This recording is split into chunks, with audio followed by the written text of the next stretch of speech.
Hey guys, Nick here, back once again to talk about X-Wing 2nd Edition spoilers. It seems we just can't go a week without another one of these. Except, to be fair, this one has been a long time coming. These are the parts and upgrades from the Saul Guerrero's Renegades pack. Now, you might be saying, Nick, we've already gone through these, what are you talking about? Well, I'll tell you. The pilots and upgrades from both the Saul's Renegades pack and the TIE Reaper will not be included in the conversion kits for X-Wing 2.0. Instead, those cards will be available in these packs, and they will be available before the release of X-Wing 2.0, meaning that we will get some content for X-Wing 2nd Edition before it actually officially releases, which means we can get them in our hands and have a look, see how they play. We'll get some medium bases, we can have a bit of a demo with those and see how they go, and that's pretty cool. It also means that we get to compare these cards against their first edition counterpart, maybe get a better idea about the design direction of X-Wing 2nd Edition, although I will say it's pretty clear to me that this pack and the TIE Reaper will have been designed well after FFG decided to make 2nd Edition, so we shouldn't see too many radical design changes between the cards. In any case, yes, on the screen here in front of us, I will show you the cards that we see here in this article, alongside the old versions of the cards so we can compare the differences. So without any further ado, let's scroll down and take a look at what we have here. So right here in front of us is the spread. The only thing that wasn't revealed from this spread is the Cavern Angel Zealot right here. And I don't know what to expect here, because just the other day we got a leak of the Store Champ kit, which happens to include a promo version of this card for X-Wing 1st Edition, and it's a PS1 with an EPT that costs 22 points, which, look, alone has a lot of potential in 1st Edition. I don't know that this design is going to make it into 2nd Edition, for two reasons. Firstly, I get the impression what they're putting into 1st Edition from this point on is kind of just meant to round out the game, give it a bit of spice, make it sort of a playground of design concepts, where people can have a bit of fun, have a bit of casual legacy play, but not really address things in the meta. I have the impression that having a PS1, or Initiative 1 rather, with a talent slot moving in 2nd Edition is probably a bit too radical. They want to take a bit more of a conservative stance, just moving in 2nd Edition. And the second is that these ships all actually have a new element that they do not have from 1st Edition, and I'll talk about that at the end of the video. But for the time being, let's take a look at these pilot cards. And let's start off with an X-Wing and a U-Wing pilot. These are the Two Tube brothers. Edrio Two Tubes in the X-Wing and Benthic Two Tubes in the U-Wing.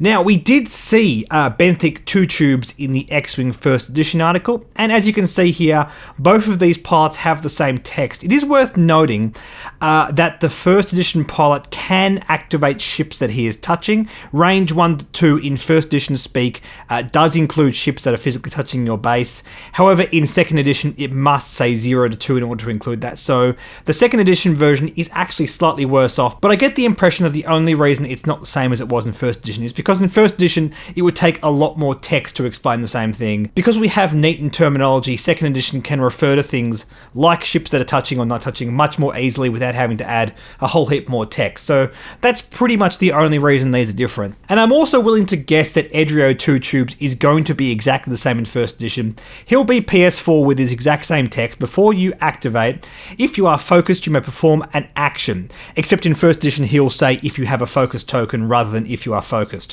which means exactly the same thing across different editions. The whole point of these two pilots is they work with each other. Benthic Two Tubes allows himself to pass his focus token to another friendly ship, and if Edrio Two Tubes activates right after him, it means he can take an action before he activates, which is really good with the Servo Motor S-Foils card, because it means you can use that boost off the closed position and then open up the S-Foils, activate, and attack with the 3 red primary, which is really, really powerful. You could also use this alongside Lando Calrissian in the Falcon, because he is able to give friendly ships actions when he executes a blue maneuver.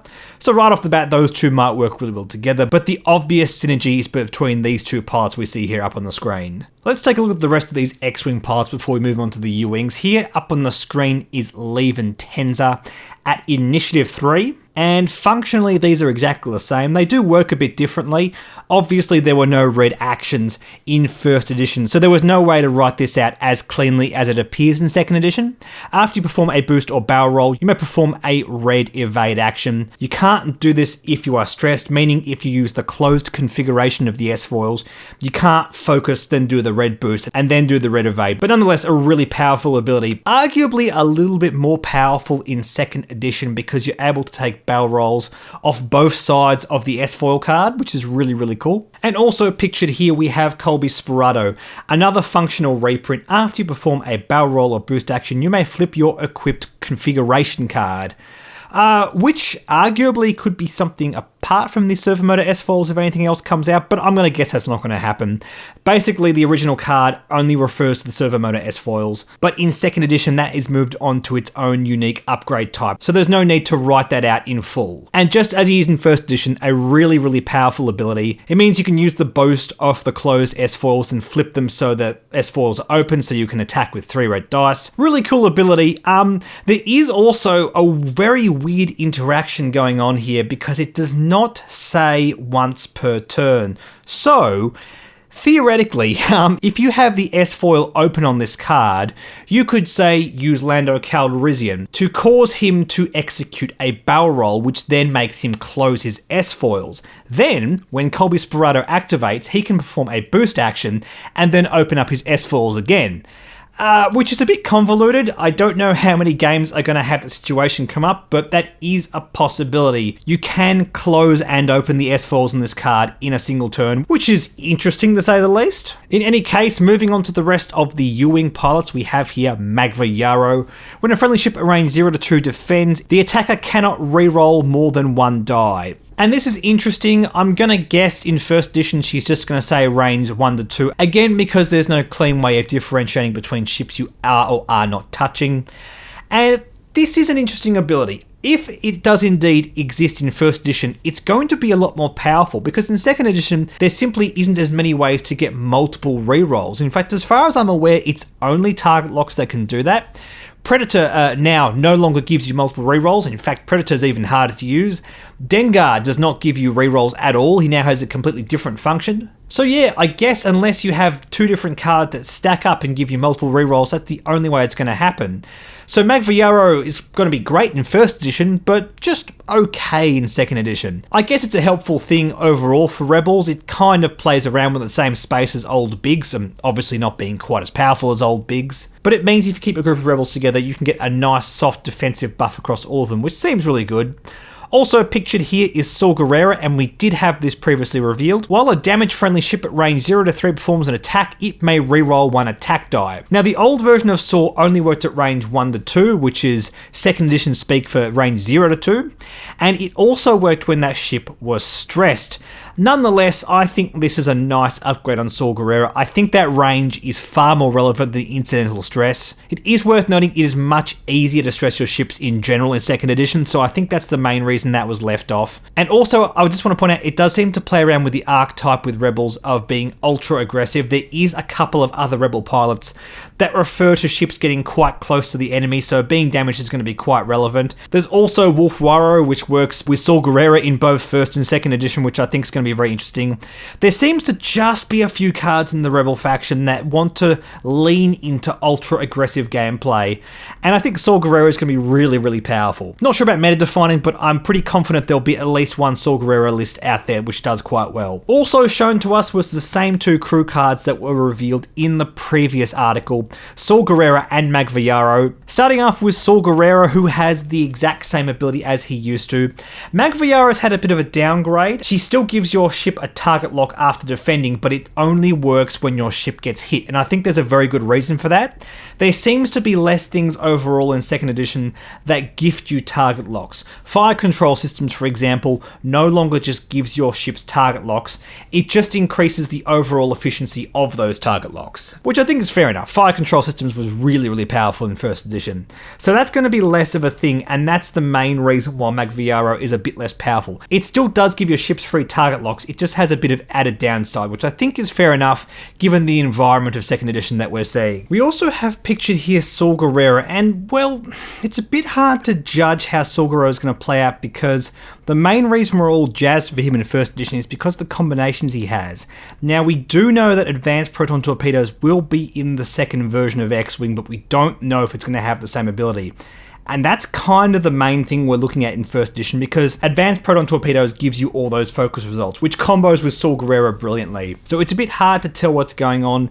Indeed, there seems to be less natural abilities to get rerolls in second edition, and rerolls are a great way to yield more focus results. So on the face of it, it looks like Saul Guerrero is a bit harder to use overall, but it's a bit hard to tell. Plus, we don't know his costings. He might not be the same 1 point that he was in first edition. He might be the equivalent of, say, 3 or 4 points, which would be what, like 5, 6, 7, 8 points, something like that. So we don't quite know just yet. He's a bit harder to evaluate. And one last thing worth mentioning, the article also tells us that all of these pilots, both U-Wings and X-Wings, are going to also come with the illicit slot. And this is the main reason I do not believe the Cavern Angel Zealots will get the EPT slot, because I think they'll be far too pushed if they have both of those slots at Initiative 1. I just don't think that's a reasonable thing to do.